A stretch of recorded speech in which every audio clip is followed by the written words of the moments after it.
Fans, thanks for clicking today's Reddit Rose report. It didn't go nowhere. It was a holiday.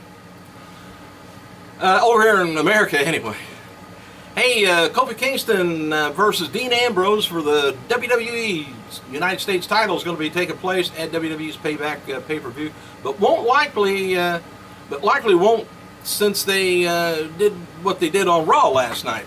So they're doing some last-minute changing, I guess. Same goes for Daniel Bryan and Kane's rematch against Seth Rollins and Reigns for the WWE title. So they're doing some last-minute switching. And speaking of Payback pay-per-view, WWE has announced Fandango versus The Miz versus Wade Barrett for the IC title is going to be taking place soon. Not there. And WWE is going ahead, believe it or not, with the Big E Langston babyface turn. And don't he have such a little babyface? And partly because this is some backstage politics going on, I think. Mainly because Mark Henry is going to be out, or is out with a shoulder injury. Well, hurt shoulder injury, anyway. And there's some kind of heat on Henry right now for being out, hurt. And apparently WWE officials had some big plans for Henry, but aren't happy about him taking time off for when surgery isn't needed. For Extreme Rules, it was Langston versus Henry was planned for this summer. I got a feeling that they were going to be doing a lot of feats of strength type maybe things back and forth, which I would like to see that. All right, the vignette that aired on last night's Raw is for the main event roster debut of the Wyatt family. Bray Wyatt, Eric Rowan, and Luke Harper. Rowan and Harper, by the way, they're current WWE NXT champions down south. The Wyatt family is the leader, anyway. Was last seen at WWE TV as old Husky Harris. You look familiar. And Rowan, he worked as Thoris in Pro Wrestling Noah, if you kind of look familiar, if you know anything about Pro Wrestling Noah, before joining WWE. And Harper is the former Brody Lee, who worked for Dragon Gate and other promotions too. Wyatt tweeted last night, "It has begun." And Harper tweeted, "Now you know what it means, we're coming." And Curtis Axel, he tweeted the following about his win over WWE champion John Cena last night at Calgary. He says, "First I take out Triple H, then I beat the WWE champion 2-0. Anyway, Heyman Hustle says, "You're looking at the future WWE champion, 2-0 on Raw. Can you see me now?" And Cena replied, "Congrats to the real Curtis Axel. Damn good young man. But you're more than your lucky horseshoe, and you better keep your lucky horseshoe and rabbit foot crammed up inside the leprechaun tail." So enjoy your victory. He says, "I will not be so careless next time." You can count on that.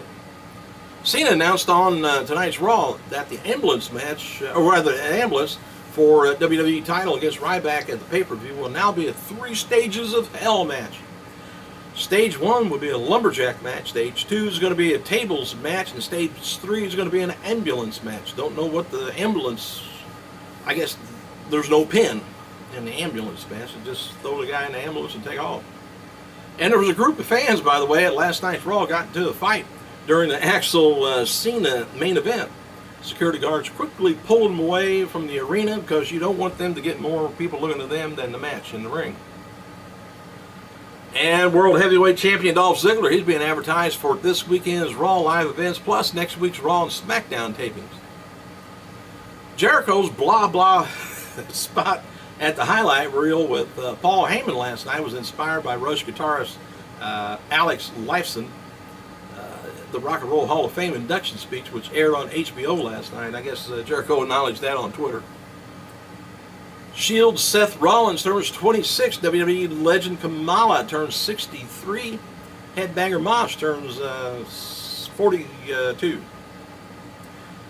And at one point, the Sin Cara versus Wade Barrett IC match was being advertised for last week's main event, was scheduled for last night's Raw from Calgary, and obviously the match didn't happen. Barrett's wrestling and tag team on the main event, and the match Sin Cara, it was mixed all together. Fast 6 starring The Rock. You've probably seen it because I think everybody in the world did.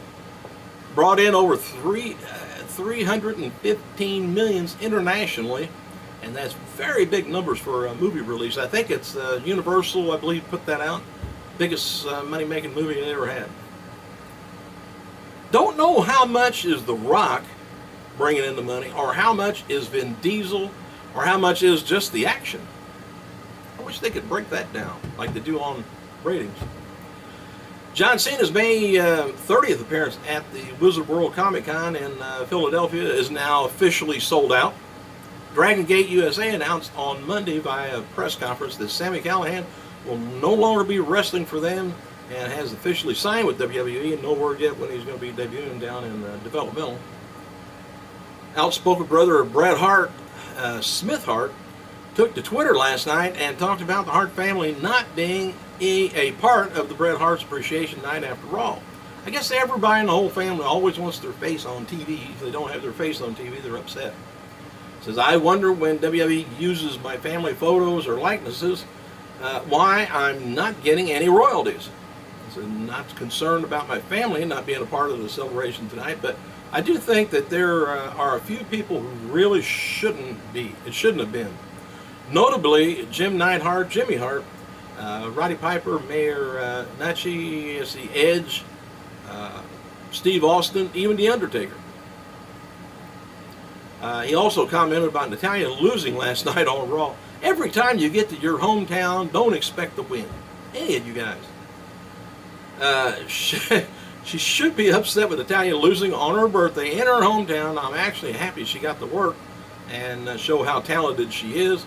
And she hadn't been working on TV in front of the TV lately, so I mean, at least she lost, but she got on there. Well, Paul Heyman accepted the challenge on CM Punk's behalf on Raw last night. Punk was in Los Angeles watching a Dodgers versus Angels baseball game. And it appears CM Punk's going to be returning to WWE next month in the Payback pay-per-view from his hometown in Chicago. And during last night's highlight reel segment on Raw, Jericho challenged Punk to a match at the pay-per-view. Heyman accepted on Punk's behalf. So that's kind of how that went, if you didn't get to see it yet. And believe it or not, old WWE Hall of Famers Bill Mascara and Terry Funk will be wrestling for the first time ever for the World Wrestling League promotion later this year. The match is booked for Dream Matches Tour, August 2nd in Eagle Pass, Texas, and August 4th in San Antonio, Texas. WWL has several other stars being booked for the summer too: Sabu, Tommy Dreamer, John Morrison, Carlito, and Bobby Lashley. It could be a little bit of a gimmick to do dream matches, as long as people are still around and can wrestle. WWE held a Shawn Michaels Appreciation Night this past Friday live in Salt Lake City, Utah. Jim Ross gave a speech about Michaels and had the video package air on the Titantron after being presented with the plaque from West Valley City Mayor Mike Winder. Festivities were interrupted by Antonio Cesaro. Cesaro ripped on Michaels and tried to leave with the plaque, but was stopped by Ross. Cesaro shoved Ross into the corner, but was stopped by sweet chin music from Michaels. I bet he didn't know, and we didn't know that would happen. That's about all I got. Hope you guys had a safe holiday weekend. I gotta go.